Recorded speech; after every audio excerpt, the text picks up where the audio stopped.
Hello, hello, hello, it's Raven. Today we're going to talk about how to become a burlesque dancer and be good at it. I think I'm going to do face first today. You know what it is, my two faves. The most common answer that's always given is obviously find a class. So you want to find like a teacher that you trust. You want to research the history of burlesque, which totally makes sense.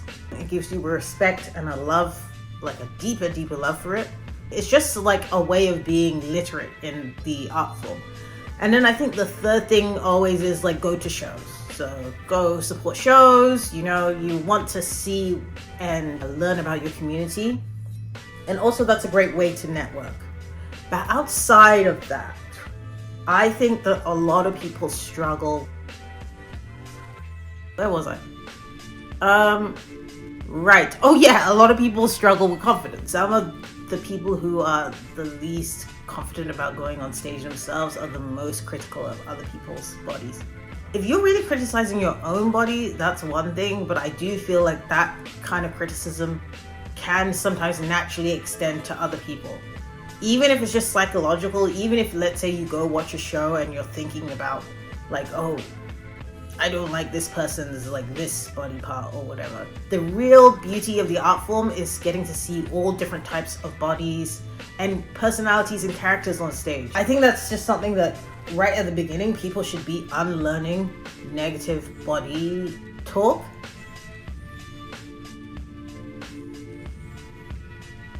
And outside of that, I would say working on skills like sewing is absolutely huge. It just makes things easier because as soon as you have an idea, you can start to materialize that idea yourself. Yeah, that's one thing I regret, really not learning how to sew earlier. I would have just had more comfort and more ease in terms of creating new ideas. Because sometimes you will be left at the mercy of a costume designer and it's like what they bring you is not what you envisioned at all, and that is a huge struggle.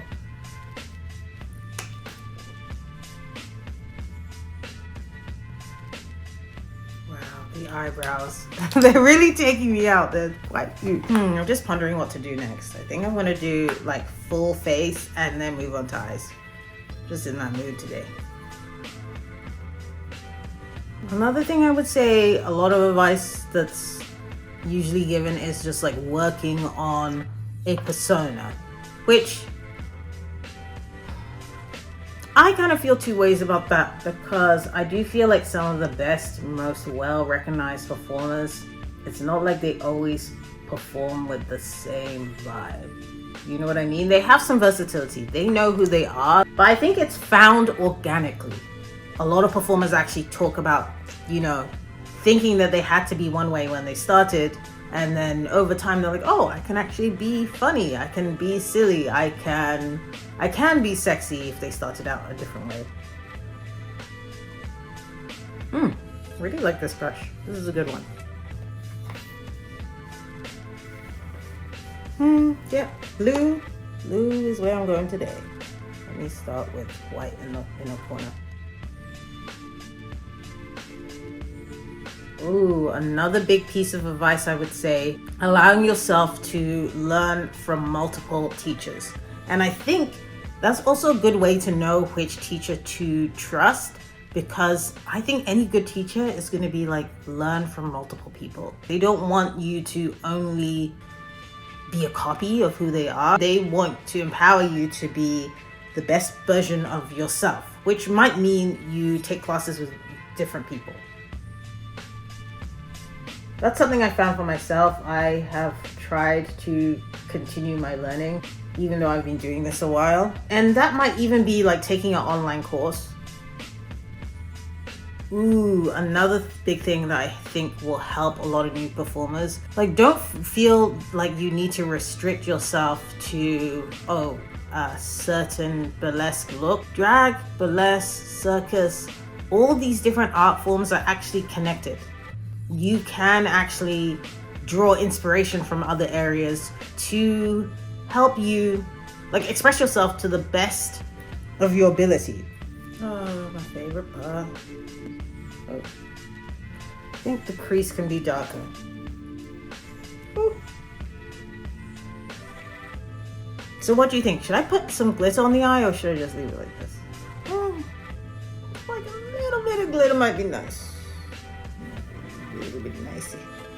Okay, I'm gonna keep thinking about this, but let me put on my eyeliner in the meantime. Take the time to craft something you like, but also don't really believe that full perfection exists, because the thing is, you need to be evolving over time. Your performances, you can think of it one way. You go outside in front of an audience and they really react to one part that you didn't even think was important. So you have to be actively listening. It's a balance between taking your time and listening to what the audience and people around you like. Key thing is, do not copy other people. I'm begging.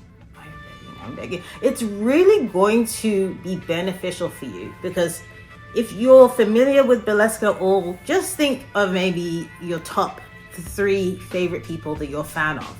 Each of those people has been successful or made a name for themselves because they do something a little bit different than everybody else, which really takes a knowledge of yourself and looking within. You know what? I'm gonna skip to lips. What color? No, you know what? I'm going neutral for lips today. Screw it.